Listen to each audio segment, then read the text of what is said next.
So I think, as Akshay has rightly set the tone, being Atmanirbhar in supply chain efficiency infrastructure may not be enough. You also need to be Atmanirbhar as far as your source of funds goes on the equity side as well, because we do a lot of capital coming in from all over the world. And why not the government creatively create an ecosystem and a template and a format, just like you have Singapore and so many other countries with MSX and so many other sovereign funds, which actually invest equity money.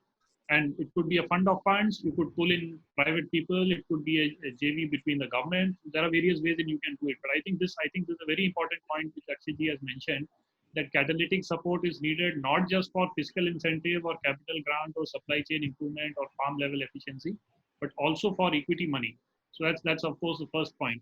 I think the second point, while we are talking of food processing, but if we expand the definition a little wider, not just to food processing, but also to include primary processing, which is strictly speaking not food processing, the entire fresh produce space, all said and done, whether we like it or not, India will continue to be a largely fresh produce consumption country for two reasons. One is our behavior, by behavioral choice, that's how we are as Indians. Number two, we are blessed agroclimatically. So you have a lot of stuff which comes around the year from some part of the country or the other. So we will, unlike milk, maybe one exception, which is a highly perishable commodity, and you need to go to a packaging and processing, etc., to ensure. And so for perishables, while that may be a story, highly perishable commodities, but for most other, including fruits and vegetables, bulk of the consumption, 98, 97, 98% continues and will continue in the fresh space. Now, there is a lot of potential for the existing organized food players, food processing players, to also look at this sector. Because now with the increasing need of health, food safety, hygiene, the potential, breakout of another virus somewhere, some zoonotic disease coming up somewhere, I think a lot of fake news going around on this. But it also merits a discussion and a debate as to, is this exactly possible? And if it happens, it can be really disastrous for us as a country. So both in our own enlightened self-interest to protect ourselves from a health standpoint, and the sheer opportunity. Now look at with this entire APMC Act disruption that has happened. Not that this was not happening earlier. There were states which had deregularized fruits and vegetables as well. But the entire thing around bureaucracy and last mile privilege and freedom of power and somebody to fleece something from somebody has now totally gone away. So it's a free country, just like a 1991 moment for us as it happened on the larger economy, wherein it's a free market. So can the food processing sector also put in the time, money, energy and efforts to bring a revolution in the fresh produce space? We've already seen last 6 to 8, 9, 10 weeks now, since the entire mandi system had collapsed.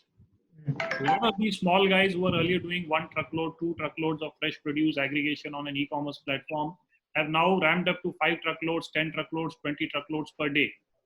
So can you, just like the food processing, secondary, tertiary value addition segment, can you also build an ecosystem for fresh produce, build markets, build food safety, build traceability, build supply chain infrastructure? Don't just look at domestic market. The global market is huge. We do hardly not even a few, billions of dollars worth of fresh produce export today. And unfortunately, most of it is opportunistic trade. Just because we are lower on a price point, while we may not be so good on our back end and our food quality and systems process. So why do $2-3 billion? You could do 20, 30, $40 billion. Horticulture is 1/3 of the Indian agriculture economy by volume, out of 1 billion tons, metric tons. Absolutely. Yeah. So that is a very big space and a very big opportunity. And you have adjacencies where you do fresh and some secondary processed and some value addition and some, other high-end product as well. So I think, and that is also going back to our orange and lime and apple example. It's not that if you're a processor, and if you want to set up a backend, you will say, I want only grade C apples which come at 4 rupees 65 paisa per kg.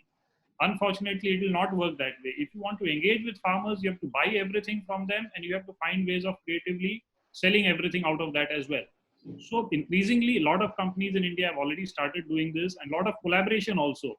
You would have observed many large FMCG companies are today riding on the distribution network of the aggregators, for example. So a lot of potential for collaboration between the large food processing, not just large, I'm saying serious, large is the wrong word, sorry. Serious food processing players also to look at this adjacency and this opportunity and dovetail their processing business with this and develop a line for fresh produce for the domestic market and the export market as well. This is my only summation. This is a big opportunity for all you know. This may be bigger than the food processing sector itself.